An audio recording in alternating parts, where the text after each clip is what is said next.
Good afternoon, and welcome to True Crime Mysteries. If you're new to the channel, hello and welcome. For everyone returning, welcome back. Today, we are delving into 3 more solved cold cases. Let's get into it. Number 1. It was New Year's Eve in Pensacola, Florida. The city was abuzz with celebrations ringing in 1985.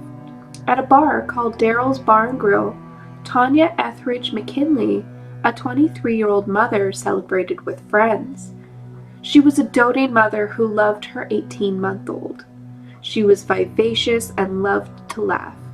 After the midnight countdown, the celebrations continued, but Tonya said goodbye to her friends at around 1:30 a.m. and left the bar alone.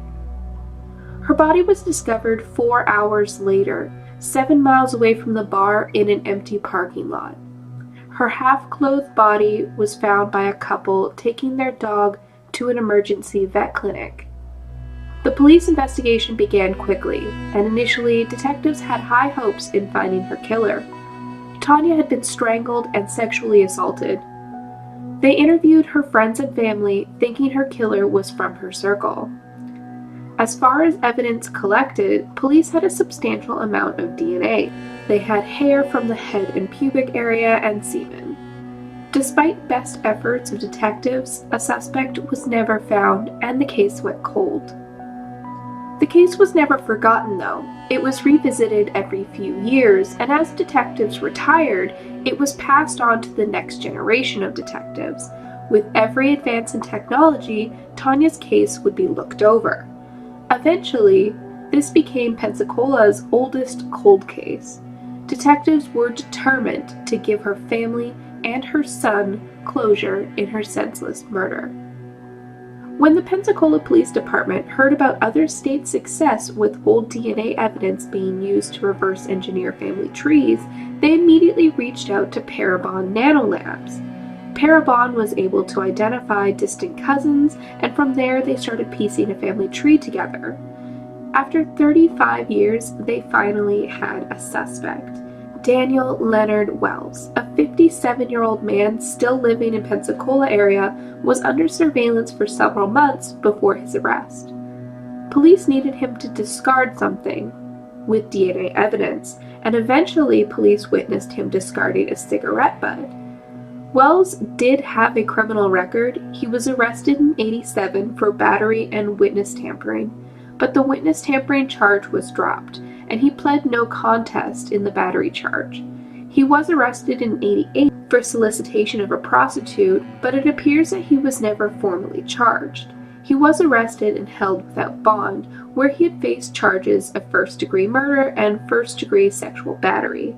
While in custody, he hung himself in his jail cell days before his first court appearance. He never had to face seeing Tonya's family, her son, who is now 37 years old, with a family of his own.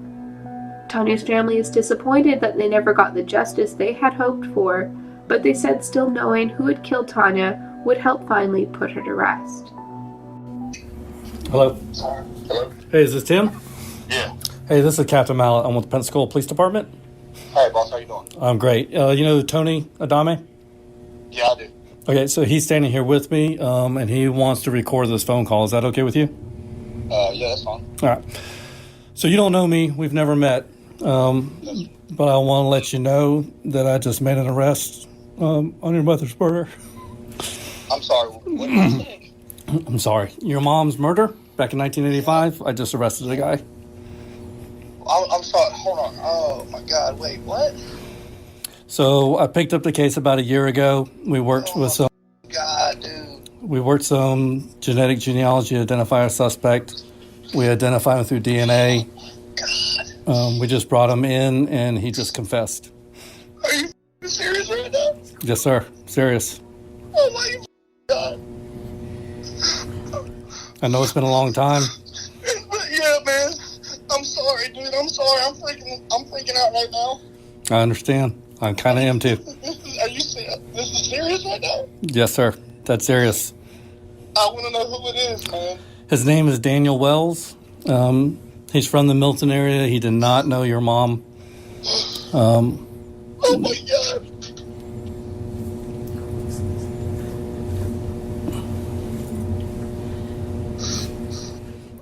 there? Yes. I'm here, buddy. Can I talk? Tony, can you hear me, dude? I'm happy for you, man. Bro, is this legit right now, man? It is, man. Is this serious? Tim, it was never just me the whole time. They were always working on about it. I just couldn't say anything to you, buddy. All right? Oh, my God, dude. I'm happy for you, Tim. Tony, thank you so much, man. Hey, it's all the cops, man. I'm happy for you, Tim. I'm sorry I couldn't tell you earlier. I said we've been working on this for over a year this time. We've been working all over the years, but I didn't want to tell y'all because I didn't want to get your hopes up until I knew we were good, that we really had the guy. What do I need to do? What do I need to do? You don't need to do nothing but we will release. Do I need to come to Pensacola? Well, what I was going to tell you is we're going to have a press conference tomorrow morning, releasing the details and releasing the rest. If you want to come down here for the press conference, we would love to have you here.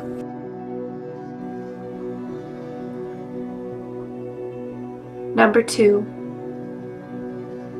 On January 16th, 1980, Helene Pruninsky, a 21-year-old Wheaton College student, got off the bus at her Englewood stop. She was 2 weeks into her new internship with the news department at the KHOW radio station. She was a dedicated student, one of the first students to be accepted into this particular internship. From her stop, it was only a 6-block walk to her aunt and uncle's house, but Helene never made it there. She disappeared somewhere between the bus stop she got off at and home. She normally left the radio station at around 6, using the same routine, the same bus schedule, since she had moved there. When she didn't arrive home at her usual time, her aunt and uncle called the police. However, a young woman not arriving home for supper on time was a low priority on police radar. The body of Helene was discovered the next morning, dumped in a field and naked from the waist down. Her hands were bound behind her back and she had been stabbed 9 times. A woman witnessed a man near the field where she had been dumped. She agreed to go under hypnosis and give the police sketch artist enough details to create a composite image. In Helene's case, there was DNA evidence available, a sketch of a person of interest, and police thought for sure someone had witnessed Helene being abducted from the bus stop, but no further witnesses came forward and no other evidence proved to propel the case forward. It was also an attack that seemed to be one in a series of crimes in the area that seemed to be escalating to Helene's murder. But her case, like many others, became a box that was filed in the back of the storage room to wait, waiting for a lead, waiting for a witness, waiting for advances in technology. Helene would wait for justice for 39 years. With the successful capture of several prolific serial killers and rapists using reverse genealogy, detectives felt Helene Pruninsky's cold case would be an excellent case to try the technology. They uploaded the DNA sample to GEDmatch and got a few familial matches. Getting to their suspect posed a greater challenge due to a convoluted family tree. Detectives took 2 years narrowing down potential matches. A maternal match was a woman who had used 6 last names in her lifetime, had 5 children with 2 different men, and most of her children were in the care of others, all with name changes. One son, who was most closely matched their suspect in age, lived in the area at the time of the murder. Curtis Allen White lived with his father as an infant but was raised by an aunt and uncle until his teens. He was a frequent runaway and was in and out of foster care. He also had a brother with a lengthy criminal history, and detectives worked to obtain genetic material from both men. His brother was eliminated, making Curtis Allen White the lead suspect.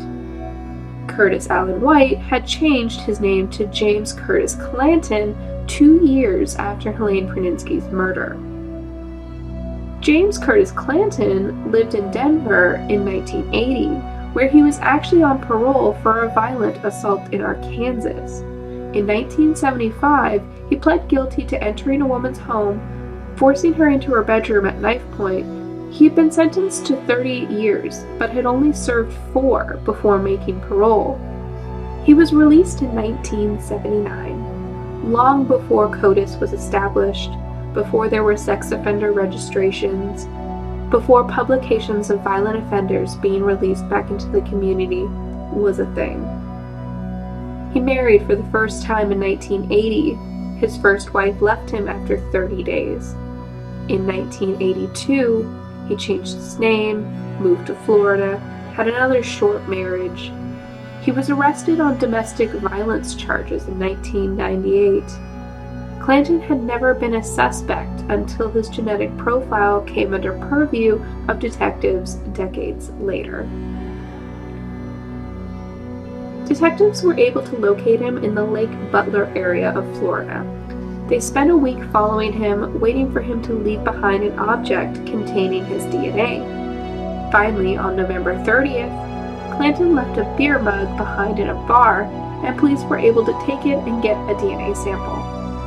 They tested the beer mug's DNA to the original genetic profile from Helene's body, and they were able to get a direct match.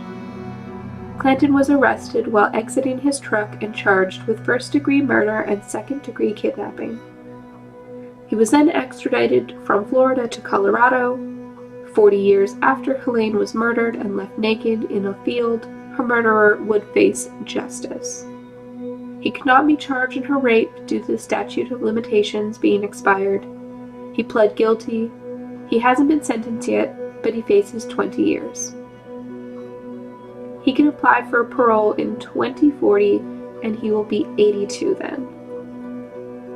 Helene's older sister, Janet Johnson, thanked detectives, saying, "The detectives and everyone else who helped make this happen, you are my heroes." Number 3. It was September 20th, 1982, when 8-year-old Kelly Ann Prosser said goodbye to her teacher and classmates and began the 15-block trek home. She walked the same route every day. It was a busy road with local businesses and lots of people around. An unlikely place for a child to be in danger, or so it was thought.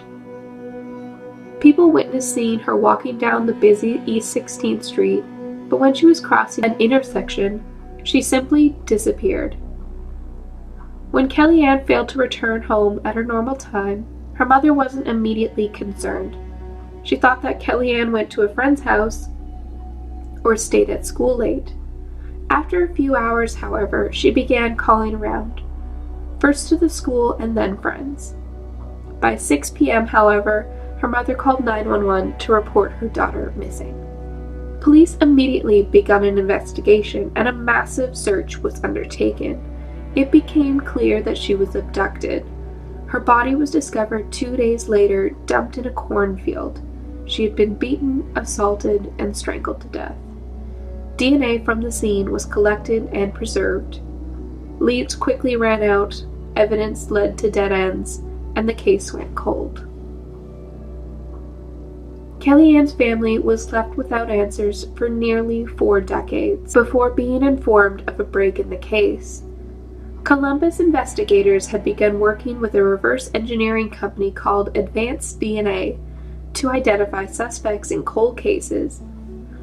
Upon reopening up Kelly Ann's case, they discovered distant relatives of a suspect.